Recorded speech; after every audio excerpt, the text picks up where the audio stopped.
Uniformes des hauts dignitaires, képis de nos préfets, vêtements sacerdotaux et habits d'académiciens, tous ont un point commun. Ils sont brodés au fil d'or.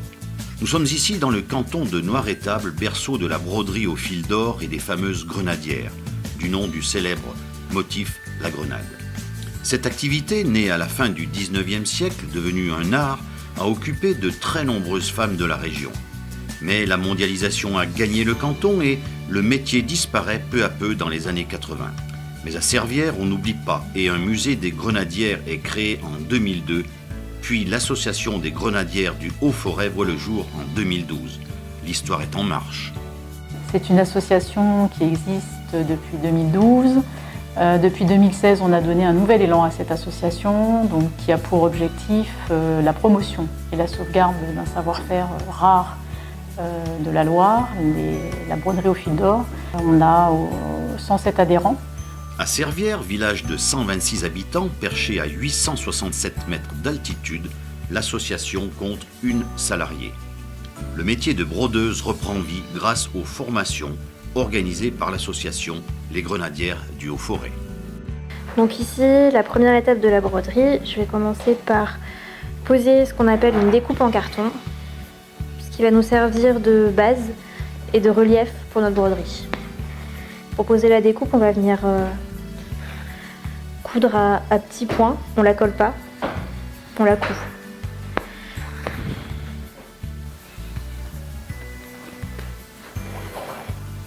Une fois qu'on a posé la découpe en carton, on va venir broder avec ce qu'on appelle la cantille. Donc la cantille, c'est un petit ressort, donc c'est ce qu'on trouve juste ici. C'est très très malléable, donc très fragile, donc quand on le manipule, il faut y aller bien délicatement. Et cette cantille, on va venir la couper en morceaux, selon ce qu'on a besoin. Donc on coupe toujours à l'œil.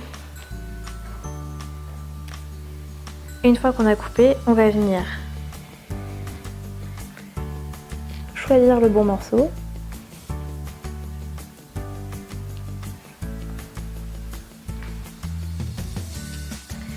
La cantille vient sur l'aiguille, on vient l'enfiler et ensuite on vient piquer de l'autre côté de la découpe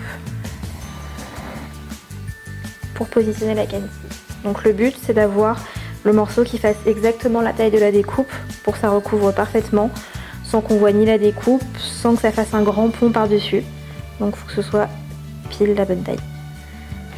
Oui, alors on est centre de formation agréé, on dispense de la formation sous forme de 1 jour, 3 jours, 4 jours, la formation loisir principalement, et on aime bien pouvoir répondre à des spécificités, c'est-à-dire qu'en fonction des élèves, des stagiaires et de leurs demandes, on a la possibilité et la souplesse d'adapter en fait notre programme de formation à ce que les gens ont envie d'apprendre, mais ça reste toujours lié à la broderie au fil d'or.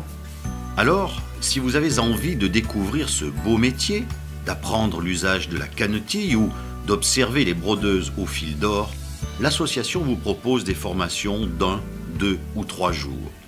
En tout cas, si vous passez du côté de Noirétable et de Servières, venez faire une petite visite au musée. Il vous fera voyager dans le temps à la rencontre de ces femmes brodeuses qui ont fait briller toutes les armées du monde.